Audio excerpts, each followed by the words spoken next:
नमस्कार, युव तरंग में आपका स्वागत है। मेरा नाम है श्रुति बोरा और आज हम चर्चा करने वाले हैं रफ्तार से व्यवहार के ऊपर। मेरे साथ स्टूडियो में मौजूद है additional regional transport officer Manoj Kumar ji. Manoj Kumar ji 34 सालों से ट्रांसपोर्ट डिपार्टमेंट में हैं और आज हमारे साथ में अपना अनुभव शेयर करेंगे। सर, आपका बहुत बहुत स्वागत है। थैंक यू, धन्यवाद। आज मनोज जी से हम बातें करेंगे कि रोड एक्सीडेंट के क्या कारण होते हैं, कैसे इन्हें काबू में लाया जा सकता है और ऐसी कौन सी बातें ध्यान में रखने से सड़क दुर्घटनाओं पर कंट्रोल लाया जा सकता है। तो सर, सबसे पहले मैं आपसे ये पूछना चाहती हूँ कि ऐसी कौन सी उम्र के लोग होते हैं जहाँ पे सबसे ज़्यादा रोड एक्सीडेंट पाए जाते हैं? सड़क दुर्घटनाएं लगभग 25 से 35 साल के उम्र के बीच के जवान लोगों में ज़्यादा देखी जाती है। ये जितनी सड़क दुर्घटनाएं होती हैं उनका 39% के लगभग है ये। और उसका कारण ये है कि जवान लोग सड़क सुरक्षा नियमों की पालना पूर्णतः नहीं करते हैं, लापरवाही रखते हैं, ओवर स्पीडिंग से गाड़ी चलाते हैं, इसलिए इस उम्र में ज़्यादा दुर्घटना होती है। अच्छा, तो सर 25 से 35 साल की उम्र का जो आंकड़ा है उस उम्र में सबसे ज्यादा रोड एक्सीडेंट पाए जाते हैं। हाँ जी। और इनका कारण है सड़क दुर्घटना, सड़क के जो नियम है उनका पालन नहीं करना, लापरवाही करना। ठीक है। तो सर, अगर स्कूल में और कॉलेज में सड़क दुर्घटना या सड़क सुरक्षा के ऊपर इन्हें समझाया जाए, पढ़ाया जाए या वर्कशॉप ली जाए, तो क्या आपको लगता है कि इन्हें थोड़ा बहुत समझ में आएगा, ये करना अनिवार्य हो पाएगा या सफल हो पाएगा?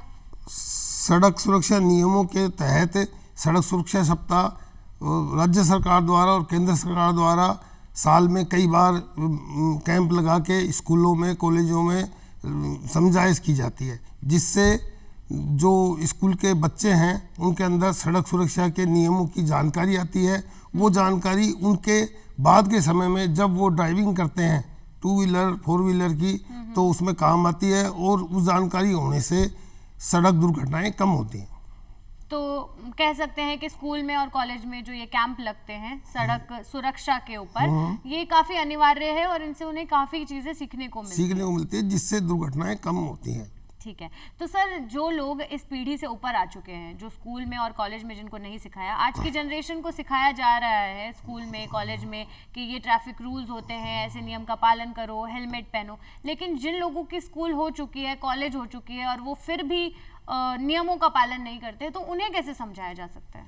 सभी राजस्थान में सभी जिलों में ट्रैफिक गार्डन के नाम से डेवलप किए जा रहे हैं। जयपुर में शास्त्री नगर में ट्रैफिक गार्डन बना हुआ है, जिसमें जहां अगर कोई घंटे आधे घंटे घूम के आए तो पूरे ट्रैफिक के नियम समझ सकता है और उनको समझ के उनकी पालना की जा सकती है, जिससे दुर्घटनाओं में कमी होगी। और इसी तरह से राजस्थान के हर डिस्ट्रिक्ट हेडक्वार्टर पे ट्रैफिक पार्क के ज़मीनें चिन्हित कर ली गई हैं। जल्दी वहाँ भी ट्रैफिक पार्क डेवलप किए जाएंगे, जिससे ये शिक्षा ली जा सकती है। तो सर, राजस्थान के सारे शहरों में, सारे डिस्ट्रिक्ट में ये चीज़ हो रही है, ट्रैफिक पार्क लग रहे हैं। तो इनसे जो भी युवा हैं या जो भी लोग हैं उन्हें सबको सिखाया जाएगा कि क्या ट्रैफिक रूल्स हैं, इनका कैसे पालन करना चाहिए, क्या क्या चीज़ों का ध्यान रखना चाहिए, क्या क्या लापरवाही है जो नहीं करनी चाहिए।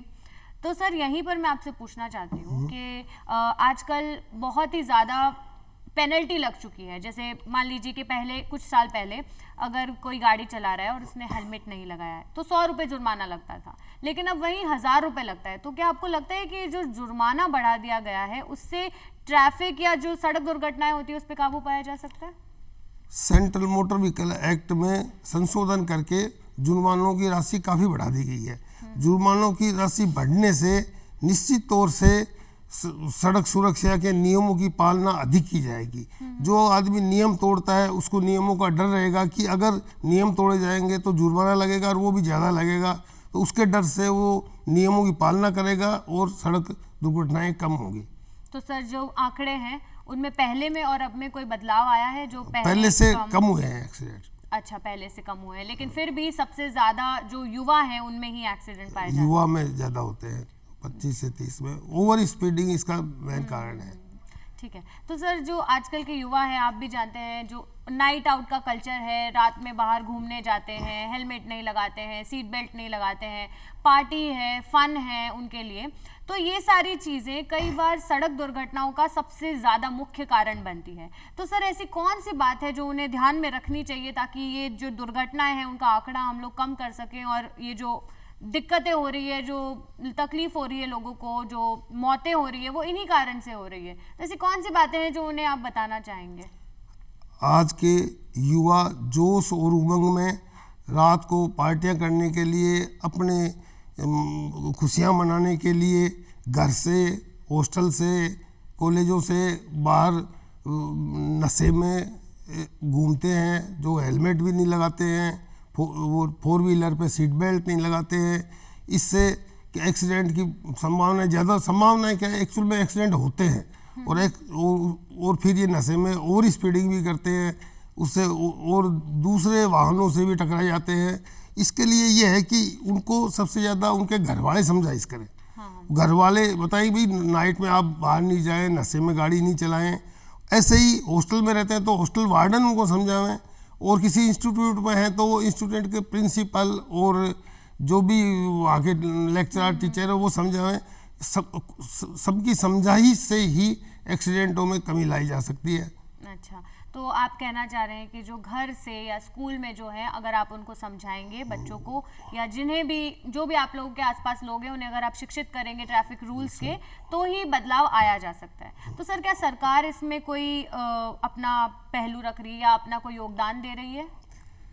अब सरकार धीरे धीरे संशोधन करने जा रही है कि सड़क सुरक्षा संबंधी नियमों को पाठ्यक्रम में भी शामिल किया जाएगा। अच्छा, अगर पाठ्यक्रम में जल्दी शामिल हो जाएंगे तो सड़क सुरक्षा नियमों की सभी को जानकारी हो जाएगी, और उस जानकारी से एक्सीडेंटों में कमी आएगी, और युवा देश तरक्की पर जाएगा। जी जी। तो जो अब आज की यंगर जनरेशन है, जो अब बच्चे स्कूल जाना शुरू करेंगे या फिर जो अभी भी हैं, उनके सिलेबस में, उनके पाठ्यक्रम में ये पढ़ाया जाएगा। और जो लोग स्कूल पार कर चुके हैं उनका आपने अभी तो बता दिया कि वो पार्क लगाए जाएंगे, पार्क में है। और भी मतलब अगर वो ट्रांसपोर्ट डिपार्टमेंट के ऑफिस में जाएंगे तो वहाँ स्लोगन्स, ट्रैफिक रूल्स, नियम लिखे होते हैं, और वहाँ इंस्पेक्टर से वो चाहें तो किसी से पूछ के सब जानकारी हासिल कर सकते हैं। इसके लिए बहुत बुकें भी मिलती है मार्केट में। अच्छा, तो सर मेरा आपसे एक सवाल था। पहले के टाइम में ऐसा होता था कि अगर हम कहीं जा रहे हैं और रास्ते में हमें देखा कि किसी के लग चुकी है या किसी का कोई एक्सीडेंट हो गया है, तो हम रुकते थे, हम उनकी मदद करते थे, उन्हें हॉस्पिटल लेके जाते थे। लेकिन आजकल ये चीज़ हो चुकी है कि हम रुकने के बजाय कोशिश ये करते हैं कि जल्दी से जल्दी उस जगह से निकल जाए, नहीं तो कोर्ट कचहरी के चक्कर काटने पड़ेंगे। तो सर आपको लगता है कि इस चीज़ों से लोगों में सहानुभूति कम हो चुकी है, या एक दूसरे की मदद के लिए लोग आगे नहीं आ रहे, और इससे मतलब क्या नेगेटिव चीज़ें हो रही है, ऐसा क्यों हो रहा है? पहले के समय ऐसा था कि अगर कोई आदमी एक्सीडेंट के बाद किसी की मदद करता है तो पुलिस उनके बयान लेती थी, भाई कहाँ से लाए हो, क्या हो। लेकिन अब आज पुलिस नियमों में संशोधन कर दिया गया है कि अगर कोई भी किसी एक्सीडेंट के बाद उसकी मदद करता है तो पुलिस किसी तरह की उनसे कोई इंक्वायरी नहीं करेगी, यहाँ तक कि उनसे नाम, पते, एड्रेस कुछ नहीं पूछा जाएगा। अच्छा। और इसलिए अब कोई भी आदमी खुल के उनकी मदद कर सकता है। यहाँ तक कि सरकारों ने अब जो मदद करने वाले हैं उनके लिए प्रोत्साहन राशि की भी घोषणा की है। कोई आदमी मदद करता है तो उसको 5,000 तक की राशि प्रोत्साहन के रूप में दी जाएगी। तो इन नियमों से अब लोग बाग दुर्घटनाग्रस्त वाहनों की और चालकों की मदद करने के लिए आगे आएंगे और दुर्घटना कम होगी। ये तो बहुत अच्छी बात है सर, क्योंकि पिछले कुछ सालों में तो यही दिख रहा था कि जब भी कोई एक्सीडेंट होता था तो लोग रुकने की बजाय आगे निकलना प्रेफर करते थे। लेकिन अब इन नियमों में बदलाव कर दिया गया है, तो लोग बाग जरूर सहायता करेंगे और उस सहायता से लोगों को फायदा होगा जरूर। तो सर ज्यादातर जो रोड एक्सीडेंट्स होते हैं उनमें कहाँ पे ज्यादा इंजरी पाई जाती है और उसके क्या रिजल्ट्स होते हैं, क्या आउटकम्स होते हैं उसके? 2 व्हीलर पे होने वाले एक्सीडेंटों में अधिकतर हेड इंजरी होती है, और हेड इंजरी भी एक तो हेलमेट नहीं पहनने से और घटिया तरीके के हेलमेट इस्तेमाल करने से भी। हेलमेट पहने भी, और वो भी ISI मार्क का हेलमेट ही का प्रयोग करें, तो ही आप सुरक्षित रहेंगे और हेड इंजरी से बचेंगे और आप अपने जीवन को सुरक्षित रख पाओगे। जी सर, तो हमने आपकी बात से ये जाना, मैंने अभी तक ये समझ लिया है और मुझे पूरा पूरा यकीन है कि हमारे श्रोताओं ने भी ये चीज़ समझ ली है कि अगर आपको रोड एक्सीडेंट्स कम करने हैं तो आपको सड़क नियमों का अच्छे से ध्यान होना चाहिए, आपको पालन करना चाहिए, आपके पाठ्यक्रम में वो चीज़ें शामिल की जाएगी ताकि आपको अच्छे से उसकी जानकारी हो। स्कूल में और कॉलेजेस में कैंप लगाए जाते हैं जिसमें आपको पार्टिसिपेट करना चाहिए, और जो लोग नहीं स्कूल जाते हैं या कॉलेज हो चुका है उनका पूरा, उनके लिए सरकार हर डिस्ट्रिक्ट में, हर शहर में पार्क लगा रही है जिससे उन्हें जानकारी मिलेगी सड़क नियमों की। तो इससे बहुत सारी जो सड़क दुर्घटनाएं हो रही है उसका आंकड़ा कम हो जाएगा, क्योंकि पिछले हफ्ते ही शायद मैंने देखा था कि 80% जो सड़क दुर्घटनाएं हैं वो युवाओं में ही होती है, और वो ओवर स्पीडिंग की वजह से होती है, जैसा कि आपने बताया, हेलमेट नहीं लगाना या ओवर स्पीडिंग करना, नियमों को तोड़ना। जी, तो आजकल जो फन वाली जो चीज़ है या हम यंगस्टर्स हैं, हमें एंजॉय करना है, हमारी पार्टी लाइफ है, वो चीज़ें नेगेटिव होती जा रही है और उससे लोगों की जाने जा रही है। उसका यही है कि सड़क सुरक्षा के नियमों का पूर्णतः पालन किया जाए। जैसे घर वाले और जो बुजुर्ग लोग समझाते हैं भाई कि हेलमेट पहनो, आप सीट बेल्ट बांध दो और नियमों का पालन करो, और सड़क सुरक्षा की सभी तरह की जानकारियाँ लेके ओवर स्पीडिंग मत करो, तो उससे आप दुर्घटना से बचोगे, दूसरों को भी बचाओगे और दुर्घटनाओं में कमी भी आएगी। जी, क्योंकि जो युवाओं को छोड़ के जो 80% आंकड़ा है, उसमें से जो 20% वाले भी हैं उनमें भी वो गलती से ही होता है, जो युवाओं की वजह से ही होता है, या तो आके कोई उन्हें टक्कर मार देता है या कोई उनसे ही लापरवाही हो जाती है। क्योंकि मैंने देखा है जो 35 या 40 की उम्र के जो लोग होते हैं वो अपने आराम से सारे नियमों का पालन करके आराम से धीरे से गाड़ी चलाते हैं अपने सारे ट्रैफिक रूल्स का पालन करने के बाद में। बट जो मेजर जो रोड एक्सीडेंट्स हो रहे हैं, जो सबसे ज़्यादा प्रतिशत जो रोड एक्सीडेंट्स का आंकड़ा है वो युवाओं की तरफ से ही आ रहा है। तो अगर युवाओं को ये चीज़ अच्छे से समझ आ जाती है और वो पालन करना शुरू कर देते हैं तो हमारे बहुत सारे जो जाने जो जा रही है वो कम हो जाएगा, उसका आंकड़ा नीचे आ जाएगा, और जब हम खुद को बचा पाएंगे तभी देश का भविष्य बदल पाएंगे। तो सर, बहुत अच्छा लगा आपसे बात करके। उम्मीद है कि जो जानकारी आपने दी है वो हमारे युवाओं को भी समझ में आई है, जो भी श्रोता हमारे ये कार्यक्रम देख रहे हैं। सर, आखिर में एक चीज़ आप एक जो बात जो सबको बताना चाहते हैं कि ये चीज़ करने से ये बदलाव आ जाएगा, आपके अनुभव की तरफ से एक टिप्पणी। सबसे बड़ी बात तो यही है कि सड़क सुरक्षा नियमों का पूर्णतया पालन किया जाए। हेलमेट का जो भी ISI मार्का हो उसका यूज़ किया जाए, नशे में वाहन नहीं चलाया जाए, वाहन चलाते वक्त मोबाइल का प्रयोग नहीं करें। जो भी सड़क सुरक्षा के नियम हैं उनका अपन अगर 100% पालन करेंगे तो एक्सीडेंटों में बहुत कमी आएगी, जिससे दुर्घटना नहीं होने से जानें नहीं जाएंगी और उससे अपने देश की भी प्रगति होगी सभी नियमों का। तो सर, एक सवाल और है आपसे, जो सड़क की डिज़ाइन होती है, जो सड़क की जो डिज़ाइन होती है, आर्किटेक्चर होता है, उससे भी जो रोड एक्सीडेंट है उसमें कुछ कंट्रीब्यूशन होता है, कोई प्रभाव पड़ता है? सड़क की डिज़ाइन के लिए भी ये है कि हर ज़िले में ट्रैफिक मैनेजमेंट कमेटी होती है, वो कमेटियाँ सड़क को सर्वे करते हैं, जहाँ एक्सीडेंट ज़्यादा होते हैं उस जगह का सर्वे किया जाता है। उन स्पोर्ट्स का जो उनको ब्लैक स्पॉट्स कहते हैं, अच्छा। उन ब्लैक स्पॉट्स का सर्वे करके वहाँ से वो ब्लैक स्पॉट्स हटाए जाते हैं, किस कारण से, किस कमी से वो सड़क के एक्सीडेंट ज़्यादा होते हैं, तो उसको वहाँ से उस कमी को दूर किया जाता है। अच्छा, कमेटी की उस सहमति से। तो पहले अगर कहीं पर ज्यादा रोड एक्सीडेंट हो रहे हैं तो वहाँ पे सर्वे किया जाता है कि यहाँ पे क्यों हो रहा है, उसको ब्लैक स्पॉट्स घोषित करके, अच्छा, उसे ब्लैक स्पॉट बोलते हैं, ठीक है, तो वहाँ पर फिर बदलाव भी किया जाता है जी, ताकि आगे से एक्सीडेंट नहीं हो। जी जी। तो सर, एक चीज़ और बताइए, जो रूल्स ब्रेक करते हैं जो युवा, ठीक है, जैसे एक परिवार है, उनके 2 बच्चे हैं, तो दोनों अगर रूल्स ब्रेक कर रहे हैं तो इसमें माता पिता का क्या योगदान होना चाहिए अपने बच्चों को समझाने में कि रोड एक्सीडेंट्स कम होने चाहिए? माता पिता तो समझा ही सकते हैं भाई कि आप इन नियमों पालन करें। माता पिता को एक तो ये है कि जो बच्चे 18 साल के नहीं हैं, 18 साल से कम उम्र के, जिनका एक्चुअली माइंड डेवलप नहीं होता, उनको व्हीकल ला के नहीं देवें और उनको किसी भी हालत में गाड़ी नहीं चलाने देवें। जी जी जी। माता पिता ला के देंगे जब ही वो चलाएंगे, नहीं ला के देंगे तो कहाँ से चलाएंगे? क्योंकि ये चीज़ तो आजकल दिखती है, स्कूल वाले जो बच्चे होते हैं उनके पास भी गाड़ी होती है, लेकिन वो गलत है। जी, तो माता पिता को ही ऐसा करना चाहिए कि वो अपने बच्चों को जब तक उम्र पूरी नहीं हो और उनका ड्राइविंग लाइसेंस नहीं बने तब तक उनको व्हीकल नहीं लाके दें, जिससे दुर्घटनाएं कम से कम हों। जी जी बिल्कुल। तो जब तक एक बच्चे की स्कूलिंग पूरी नहीं होती है तब तक उन्हें गाड़ी नहीं लाके देनी चाहिए। ये हमारे सभी श्रोताओं को एक तरह से मैसेज है और एक तरह से रिक्वेस्ट है कि आप अपने बच्चों को 18 साल से पहले, जब तक उनका ड्राइविंग लाइसेंस नहीं बन जाता है, उन्हें गाड़ी लाकर ना दे। इससे जो रोड एक्सीडेंट होते हैं उसका कई प्रतिशत आंकड़ा कम हो जाएगा। और जो ये लापरवाही होती है वो ज्यादातर यंगस्टर्स ही करते हैं, बच्चे ही करते हैं, क्योंकि उन्हें ध्यान नहीं रहता, वो बचपने में गलतियां कर देते हैं कि ओवर स्पीडिंग तेज चलाते हैं। जिसका मतलब एज अगर पूरी 18 नहीं हुई है उसका माइंड भी डेवलप नहीं हुआ तो वो अपने आप ही गलतियां हो जाती है। बताओ आप, एक तो माइंड पूरा डेवलप हो गया, कोई भीड़ आ गई 25-30 साल का आदमी, तो वो उसको कंट्रोल करके निकल जाएगा।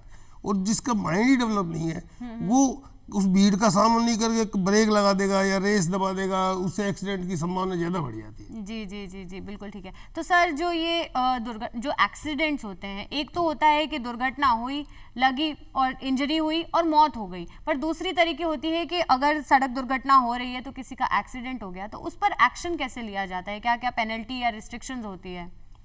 क्या क्या कार्रवाई की जाती है? सबसे पहले तो एक्सीडेंट में जिसके लगी है उसको हॉस्पिटल पहुंचाया जाए।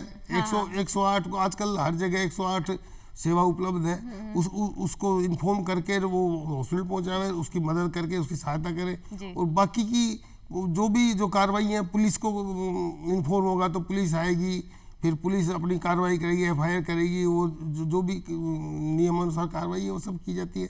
ट्रांसपोर्ट डिपार्टमेंट, पुलिस और 3 डिपार्टमेंट के कमेटी बनी हुई है। 3 जनों से ज़्यादा की एक्सीडेंट में मौत हो जाती है तो उसकी 24 घंटे में रिपोर्ट भेजनी पड़ती है गवर्नमेंट को। और सर जो ये होता है कि रोड एक्सीडेंट अगर हो गया और किसी को बहुत ज़्यादा सीरियस इंजरी आ गई है तो उसके बाद में जो गोल्डन आवर होता है, जो उसको उसी कुछ टाइम में उन्हें हॉस्पिटल पहुंचाया जाना चाहिए ताकि उनकी जान बच सके, उसका क्या महत्व होता है सर? जो 108 गाड़ी लेके जाती है वही ना।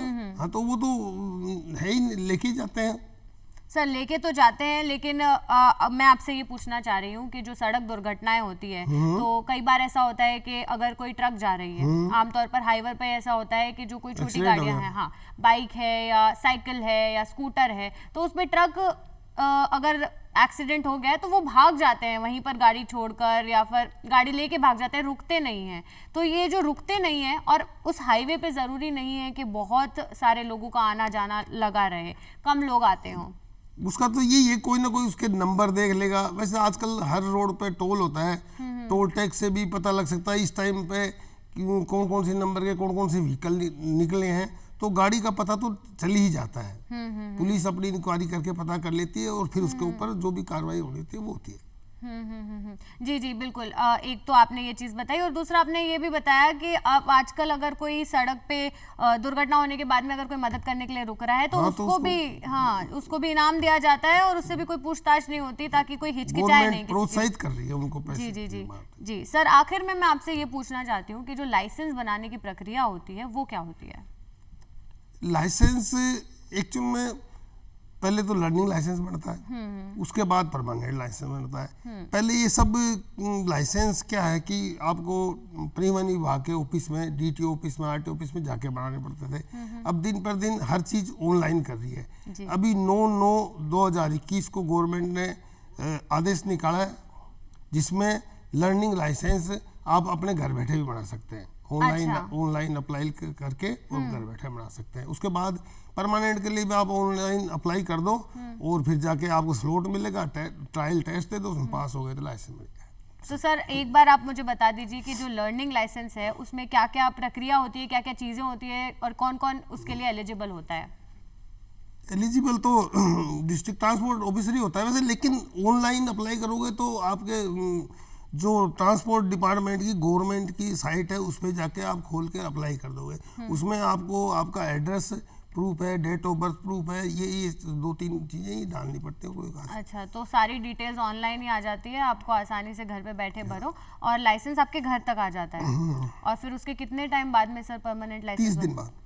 लर्निंग के 30 दिन बाद में ही आप परमानेंट बनवा सकते हैं। ठीक है, तो परमानेंट जब बनेगा तो उसके लिए आपको आरटीओ जाना पड़ता है टेस्ट ड्राइविंग के लिए। ठीक है, वो भी ऑनलाइन अप्लाई करके आप, अच्छा उसकी भी एप्लीकेशन ऑनलाइन हो जाती है, स्लॉट मिलता है टेस्ट देने के लिए। ठीक है सर, ठीक है सर, आपसे जानकारी मिल गई है हमें, बहुत सारी बातें आपने आज बता दी है। रोड एक्सीडेंट्स कैसे कम किए जाएं, स्कूलों का कितना महत्व है, ऑर्गेनाइजेशन जो कैंप्स होते हैं उनका कितना महत्व है, और माँ बाप को और स्कूल में टीचर्स को कितना कंट्रीब्यूशन देना चाहिए रोड एक्सीडेंट्स कम करने के लिए, युवाओं को समझाना चाहिए, और ट्रैफिक रूल से सबको अवगत कराना बहुत ही अनिवार्य है। बिकॉज जो 80% कंट्रीब्यूशन है रोड एक्सीडेंट्स में वो यंगस्टर्स का है, युवाओं का है। तो अगर ये 80% का आंकड़ा हमें 40% भी लाना है, आधा करना है, तो हमें ट्रैफिक रूल से अवगत होना बहुत ज़्यादा ज़रूरी है, और जो इतने डिफ़िकल्ट भी नहीं है, जो इतने मुश्किल भी नहीं है। सीधा सिंपल सी चीज़ें हैं, हेलमेट लगाना है, सीट बेल्ट लगाना है, ओवर स्पीडिंग नहीं करनी है, और कैंप्स जो लगते हैं जैसे सर ने बताया, मनोज जी ने बताया कि राजस्थान जो सरकार है वो अलग अलग डिस्ट्रिक्ट में, सिटीज़ में जाकर पार्क्स लगा रही है। कौन से पार्क्स थे सर? ट्रैफिक पार्क्स लगा रही है, जिससे लोगों को पता चलेगा कि क्या क्या ट्रैफिक रूल्स हैं, कैसे उनका ध्यान रखना है। जिन्हें नहीं पता है उन्हें जानकारी मिलेगी। ये सारी बातों का ध्यान रखने के बाद में अगर हम अपने थोड़ी जो रोज़मर्रा वाली जो चीज़ें हैं, जो हमारी गाड़ी चलाने का तरीका है, वो अगर थोड़ा सा भी उसमें बदलाव ले आएंगे तो काफ़ी प्रतिशत तक रोड एक्सीडेंट्स कम हो जाएंगे, जिससे हमारे देश में कई उन्नति आएगी। क्योंकि अगर हम खुद का ध्यान नहीं रख सकते तो देश में कैसे योगदान देंगे। मनोज जी, आपसे बहुत अच्छा लगा बात करके। उम्मीद है कि जो हमारे श्रोता हैं, जो हमारे युवा श्रोता हैं, उन्हें बहुत सारी जानकारी मिली, और ये जो आपने बातें बताई हैं ट्रैफिक रूल्स ध्यान रखने का, ये समझेंगे, ये फॉलो करेंगे, और हमारे आने वाले समय में जो आंकड़ा है वो बहुत जल्दी कम हो जाएगा। धन्यवाद मनोज जी, बहुत बहुत धन्यवाद आपका हमारे शो में आने के लिए। Thank you.